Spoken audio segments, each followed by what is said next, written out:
भगवान परशुराम जयंतीनिमित्त जुळे सोलापूर येथे 19 एप्रिल रोजी भव्य शोभायात्रा काढण्यात येणार असल्याची माहिती जन्मोत्सव समितीचे अध्यक्ष राकेश टोळे यांनी दिली आहे। 19 एप्रिल रोजी संध्याकाळी 5 वाजता केएलई स्कूल जुळे सोलापूर येथून या मिरवणुकीला सुरुवात होणार आहे। भारतीय विद्यापीठ, चैतन्य मार्केट, गोविंदश्री मंगल कार्यालयामार्गे पुन्हा केएलई स्कूल येथे ही मिरवणूक येणार असल्याची माहिती ब्राह्मण समाजाचे राज्य समन्वयक काकासाहेब कुलकर्णी यांनी दिली। या पत्रकार परिषदेला स्वागताध्यक्ष अजय कुलकर्णी, काकासाहेब कुलकर्णी, शर्वरी रानडे, विक्रम डोणसळे, रवींद्र नाशिकर आदी उपस्थित होते।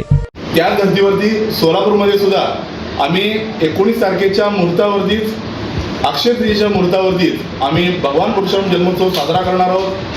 केएलई शाळेच्या मैदानावरती त्या ठिकाणी 11 वेदशास्त्री संपन्न गुरुजींच्या मंत्रोच्चाराने त्या ठिकाणी भगवान परशुरामांची स्थापना होईल आणि त्याच्यानंतर आमचे मिरवणूक निघेल।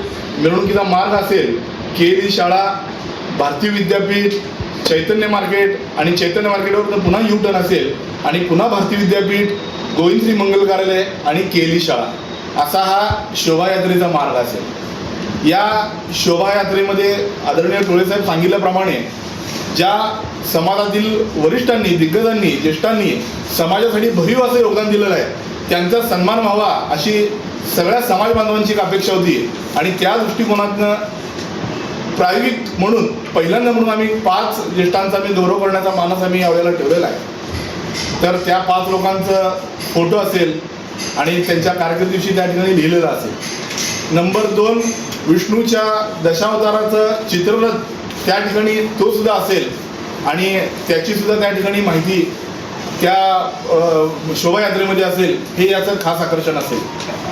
त्याचबरोबर 19 तारखेला या भगवान परशुराम जन्मोत्सव समितीचं ज्या ठिकाणी मंडप असणार आहे त्याच्या बाजूला आमचं सालाबाजाप्रमाणे यावर्षी सुद्धा रक्तदान शिबिर ठेवलेलं आहे। दरवर्षी आपलं रक्तदान शिबिर असतं आणि यावर्षी सुद्धा रक्तदान शिबिर आहे आणि नेहमीप्रमाणे यावर्षी पण आपण रक्तदान शिबिर ठेवलेलं आहे आणि संध्याकाळी त्याची पूजा होऊन प्रसाद वाटप होऊन त्याची संध्याकाळी 10 वाजता शासकीय वेळ पाळून, शासकीय नियम पाळून त्याची सांगता संध्याकाळच्या वेळेला आम्ही ती करणार आहोत।